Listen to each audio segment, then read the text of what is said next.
kind of the sum of all human experiences. We all have we all have the same emotions, the same core of emotions. It's just, I think combat amplifies all those to the extreme. It's everything just all there kind of distilled into one moment. Today on the show, more of our conversation with David Kinzler. We talked to him a few weeks ago about his military career and a whole lot more. You can find that episode in the show notes of this episode, also up here at the top of your screen. Today on the show, we'll talk about his work as a CEO of One-to-One Health and a fascinating story of when he brought his interpreter from Afghanistan here to the United States. It's one of those things you think is never really going to happen, especially at that point, because there weren't a lot of them then. Yeah. And he sends me this Facebook message, and it's like, hey, man, got it. I'll be there Monday. And you're like, oh. My name is Josh Rowe, and this is Tomorrowtown, Tennessee.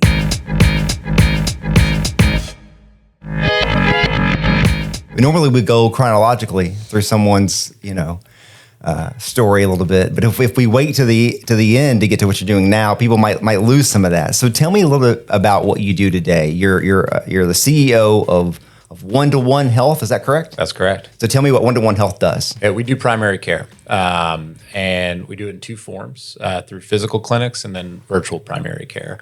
The difference between us and most primary care providers that you would think of normally is that we don't bill insurance. And so we're not billing patients, trying to go to their insurance company, code it a certain way, and get a specific reimbursement rate for whatever that specific bill is. We do a direct contract with an employer and then provide primary care to all their employees, either in person, virtually, or both. And so what that does is it allows us to align the incentives with the employer, the providers, and the patients. So our providers, they earn a salary. They're not incentivized based on how many visits they do or what type of visits they do. They just get to come to work every day and take care of people. And then from the employer's perspective, ultimately in the commercial space, employers are the payers for healthcare. And it gives them, one, a benefit to offer to their employees, but two, a cost control measure, because primary care is the only component of our broader, confusing, ill-incentivized healthcare system where if you do more primary care, you get better outcomes and you save money. So in this world that we're in where healthcare, health insurance, all these things are so complicated, what is that space that you guys are in all of that? Because there's things you're telling me that sound like, oh, I see how that works. Yeah. But then there's part of it too that adds almost a layer of learning how to do it in a different way as well. Yeah, absolutely. Can you explain kind of like that space you take up in the healthcare world? Yeah. So if you're going to put a label on it, yeah, I would call it direct primary care. And direct is probably a good idea or a good name, because you're taking out all of those barriers between a patient and their provider. And ultimately that's what we're trying to do, is just get a patient in front of a provider and let them have a relationship and let that provider take care of that patient in the best manner that's for them. And so what I mean by those barriers are, how am I paying you? When can I get in? What medium do I have to speak to you in? So does a doctor get reimbursed more for a video visit versus a phone call? Do they get reimbursed if they call you afterwards to say, hey, did you pick up that prescription? Take all that stuff out and just let somebody go see a primary care provider, talk to a primary care provider when they need to. And by directly contracting with an employer, we can do that in a financial model where our incentives are aligned, and ideally you take all the cost burden off of the actual patient. Yeah. So looking at, I don't know you at all other than the 5 minutes before we started recording here, but looking at your resume on paper, right? It's interesting to see the moves you've made. Mm-hmm. Did you have healthcare industry experience before you made this leap into this? Absolutely none. That's absolutely interesting. None. Yeah, it was kind of right place, right time, and kind of jumped at the opportunity. And then the founder of One-to-One is a long-term primary care physician that still comes to work every day, still is a practicing primary care physician, so still sees patients every day too. But I do think that So Dr. Keith Helton is the founder and now board member. I think that partnership of somebody that has been in Keith that has been operating with frustration in primary care for decades, and then the ability to bring somebody in from the outside and design for not based on the constraints of a convoluted system, but based on what it should be. Gotcha. Before we move off this topic, is there, if people are listening to this in Chattanooga and are interested in finding out more, what's your suggestion as far as how to do that? Because obviously it's what you're doing seems to be innovative, and so I'm sure people listening go, oh, I want to know more about that. Where can people learn about that? Yeah, so our website is just one-to-one-health.com. And the other thing, people are free. So our virtual primary care product, it's called Text Care, and it's named that because you can literally just text us. And so in all of our pitch decks, all of our cards, I put my cell phone number out there. I'll do it here too. It's 202-394-3161. Text me, call me. It's kind of core to what we want to be, is accessible, no barriers. Just ask us. So with that, and one more question on one-to-one and just kind of what you do with the virtual care, and I think we've all had some sort of telemedicine at this point. But there's always a time where you're kind of like, okay, I probably need to see somebody at this point. So explain that kind of that world, if you could, the benefits of that, but then also having other needs at times as well. Yeah. So I think I think of it in that moment when you're scared something's going on either with you or a family member and you don't know where to go or what to do. What do you do? Well, the first thing is you Google, right? And you ask Dr. Google, tells you have cancer. And then, if you're lucky and you have a relationship with the primary care office, you're calling them and ideally you're getting in same day, but that doesn't happen for the vast majority of us. So then you're either a couple days out, a week out. If you don't have a primary care physician, you're a few weeks out from finding somebody. And so in reality, you're going to an urgent care or you're going to the emergency room, both of which are bad experiences. And so with us, we want to replace that Google step and then come into the next one and help guide you through a very complex process. And so we just ask us, when you hit that moment, just whether it's 7 a.m, 3 p.m, or midnight, just text us. We'll answer you in under 5 minutes. If we can treat you, we will. And so for kind of your minor acute stuff, chronic disease management, maybe titrating medications up and down that we've prescribed, you're having side effects too, absolutely, we'll do that all day. But actually, it's been interesting launching it because we ultimately increase the use of in-person care. And our top referral is to primary care. We're helping people decide when and where to go, because you have that spot of a trusted relationship to ask, what do I need to do? And we can kind of help guide you through that. Your path is interesting. So like you mentioned, you went I don't know how directly from Marine Corps to working on Capitol Hill for Bob Corker. But tell me about that experience and kind of what that kind of taught you. I mean, you're talking about Naval Academy, Marine Corps, combat inside that experience, and now you're dealing with, the United States Senate. Some of those powerful lawmakers we have in this country. So what was that like? Yeah, it was kind of the similar lessons, oddly, when I think about it. So the Marine Corps sent me directly to the Senate. So I was originally, after deploying for a while, they'll send you to called a B-billet, but a desk job or a non-deployable role. And so I was part of the Marine liaison at the Senate. It's a small office in the Senate. At the time, it was 3 Marine officers.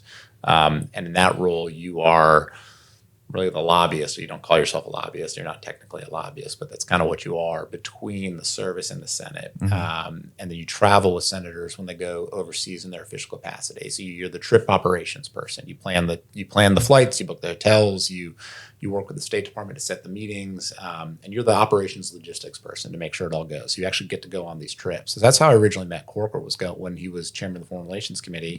He was traveling quite a bit in that role. And so I would get to go with him and kind of be the operations person for the trip. And then I was leaving the Marine Corps. I dropped my papers. I was going to graduate school. And the person that ran Middle East policy on the Foreign Relations Committee had said he was leaving, and this was January of 15. And they said, hey, would you come up before you go to graduate school this summer and fill that role? And so great opportunity for me, right place, right time. Marine Corps was a great opportunity. Marine Corps didn't care. I was already getting out. I dropped my papers. And so they let me kind of just walk upstairs. And suddenly I was the professional staff member on the Foreign Relations Committee responsible for Middle East policy. And so that first week on the job, I started on Monday. General Allen, who is a Marine four-star general, at the time he was in command of the fight against ISIS, was coming to testify on the progress of the fight against ISIS. And I think this might have been his first congressional testimony in that role. In 2015, this was kind of on the front end of ISIS. And so this was a big deal. And I show up, and there's a lot of lead up work that goes into one of these committee hearings. The big one being an internal memo that goes out to all the senators on both sides, the Republican and Democratic sides. There's one memo. At least this is how Corker's committee did. There were not partisan memos.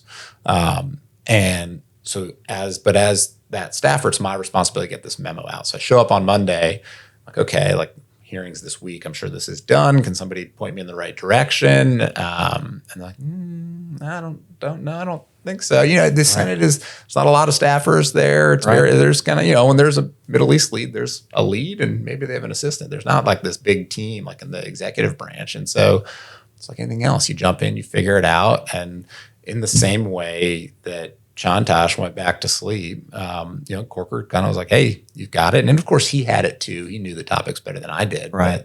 But he gave me that freedom to run with it and see if I could swim. And so originally it was a temporary job, one that I was not qualified to do. But you kind of jump in and start doing the job. And then like anything else, if it works, you stay. So I ended up staying up there for probably 3.5 years, and running Middle East policy, and then become the legislative director of the committee in his personal office, so oversight of all policy, which was it was just a great experience. Yeah, I'm sure it was.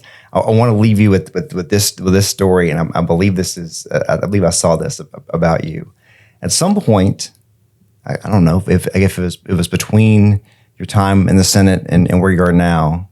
There was a situation where you brought an interpreter that you worked with in Afghanistan to America. And we've heard several stories of these things happening, because obviously once they work with the Americans, things get complicated. Yeah. And so can you explain kind of how that happened and why you wanted to do it? And we understand that you brought them into your home and they lived with you for a while, right? Yeah. So Wahid is his name. He lives in Red Bank now. Oh, that's great. Yeah. But so Wahid, in that Marja deployment, Wahid was my interpreter. So that was spring to summer of 2010. And so at the time, and still today, there's a federal program called the Special Immigrant Visa, SIV visa holders. And that's for primarily interpreters who serve, at that time it was 2 years. I think they since dropped it to 1 year with Americans in combat. You then are eligible to apply for a visa to come to the United States. And we started, that program started in Iraq, and it was done for the obvious reasons of, hey, if you were helping U.S. forces and then suddenly you go back to your home in Iraq, Afghanistan, there's a ton of risk on you. Sure. And so when I left Afghanistan in that spring of 2020, I was the first Marine that Wahid had ever seen. I picked him up. So he'd only done a couple months at that time. And at that time, the law had just been extended for Afghanistan. Originally, it was Iraq. And so there were no Afghan interpreters that had come to the United States. Nobody had met the qualifications yet. And so when I left Marja, I said, hey man, if you ever, there's this thing, if you ever get it, give me a call. And then, went home, and and Wahid actually, we don't talk about it enough, but the interpreters, Marines go for 7 months typically, and then come home for a while, and then typically a year, and then go back. Army was going for 15 months, then coming home but going back. But you get that break. The interpreters don't. They just go battalion to battalion to battalion. He served with 6 infantry battalions at the height of combat in Afghanistan, all the way up. Started in Marja with us, went up through Kajaki to Sangin, which was probably more violent than Marja. And So he did more than 2 years. I'm not sure. He has probably 2.5, 3 years. And so fast forward to 2014, and it was a Friday in early July, and I got a Facebook message from Wahid basically saying like, "Hey man, like and I knew he was in the process. I'd sent him a letter and stuff like that. But it's one of those things you think is never really going to happen, especially at that point because there weren't a lot of them then." Yeah. And he sends me this Facebook message, and it's like, "Hey man, got it. I'll be there Monday." And you're like, "Oh, okay." And by this point, I'm married. We have 2 kids. At that time, we were living in suburban Northern Virginia. And so again, I go tell my wife, I'm like, "Hey, you know that thing that I told you might happen? Like, he's coming on Monday." And so originally the plan was for Wahid to stay with us for 3 months. Hey, come get your feet under you. And then like get a job and then get out on your own. He ended up living with us for 7 years. So it was a little bit of a failure to launch there. 7 years. He showed up. And you know the guy, right? Like you served a combat with him, but do you really know the guy? Like maybe not. Right. Yeah. It's a different environment. For sure. Totally. Yeah. Right. And so I picked him up at Dulles that Monday. And I actually had to go on one of those trips with Corker on Wednesday. So I was really nervous about this because I'm going to leave the country. And so I had coordinated with another Marine buddy of mine, like, okay, on Wednesday, you're going to go stay at his house. He had been both of our interpreters. And so at the time, they did not use their Afghan names. And so Wahid, to me at that time, was Kobe. So I was talking to my best friend, Nick, who had served in similar areas. And I was like, "Yeah, Kobe." And he looks at his picture. He goes, "Man, that's super bad." So he'd actually been Nick's interpreter too, which we didn't know because he'd used different names. That's hilarious. So I said, "All right, you're going to go stay with Nick on Wednesday, get this whole thing done." But so I picked Wahid up at the airport. I was coordinating that trip for Corker, so I was actually late to the airport. And I thought, Afghan guy coming to the U.S., that this is going to take forever to get through immigration, and of course not. They, comes right through. And so he's just sitting on one of the Jersey barriers, right? And he's honestly, I was probably 2 hours late. It was not not my finest moment. And he's sitting there in the street just watching, an American airport, and loving it. And I walk over to him, and he's got one tiny carry-on. I'm like, you got clothes? And he just looks at me and goes, "Did you want me to bring my Afghan clothes?" I'm like, "Yeah, that's probably a good point." Right. And so we get home, comes in, meets Ashley, my 2 sons, and opens up the carry-on, and it's filled with gifts for my family. Oh, wow. And so he's a wonderful person. And so ended up staying with us for 7 years, ultimately made the move to Chattanooga with us. And then his family, when the Taliban took over Afghanistan, I guess 3 years ago now, we ended up, which is another wild story, but we ended up through complete luck being able to help his family get out. And so his mother, father, brother, and sister also live in Red Bank. And he's got one sister in Turkey who is there on a student visa and kind of stranded. She can't go back to Afghanistan. She's educated. She's getting her master's degree now, but if she goes back to Afghanistan, all of that's done, right? Women can't even go to school there. And not to mention the personal risk to her from her brother, but probably more importantly for her is just the complete, I'm this smart, she's the smartest of all of them, Samaya is her name. What do I do? She can't come here. And so she's kind of just continuing her schooling, trying to find a spot to land because ultimately she'll get kicked out of Turkey by the time her school ends. And then he's got one sister who is married that's still in Afghanistan. A big thank you to David Kinzler and a big thank you to you for listening to